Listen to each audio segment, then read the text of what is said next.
कल्याण डोंबिवलीतली 14 गावं नवी मुंबईमध्ये समाविष्ट करण्यात आलेली होती। ती गावं नवी मुंबईत समाविष्ट करू नयेत असं पत्र गणेश नाईकांनी मुख्यमंत्र्यांना दिलेलं आहे।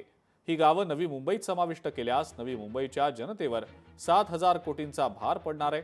या 14 गावांचा हा भार नवी मुंबईवर नको म्हणून एक मंत्री म्हणून नाही तर सामान्य नागरिक म्हणून मी रस्त्यावर उतरेन असं या पत्रामध्ये गणेश नाईक यांनी म्हटल्याचं समजतंय।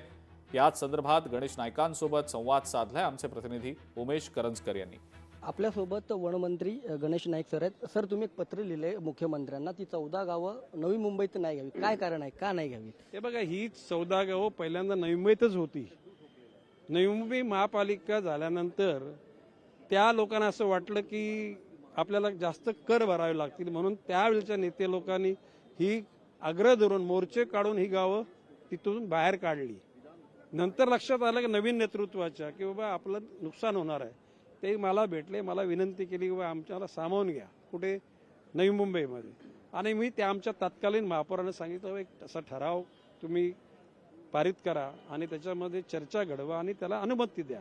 त्यावेळेला अट होती की ही कुर्ल्यातून गेलेले भंगारवाले अतिक्रमण हे पहिल्यांदा काढून टाका, पारसी डोंगराला टनेल म्हणजे बोगदा तिथं करा।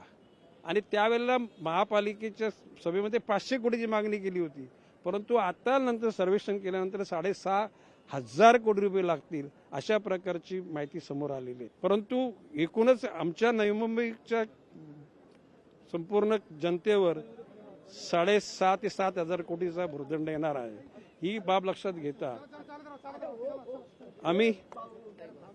मी स्वतः पत्र माननीय मुख्यमंत्री देवेंद्रजींना फडणवीसांना दिलं की 14 गावं आमच्या नवी मुंबईतून बाहेर काढावीत आणि त्या पद्धतीनं आता पुढे मी पाठपुरावा करणार आहे। कॅमेरामॅन विनोद सोबत उमेश करंजकर, लोकशाही मराठी, मुंबई।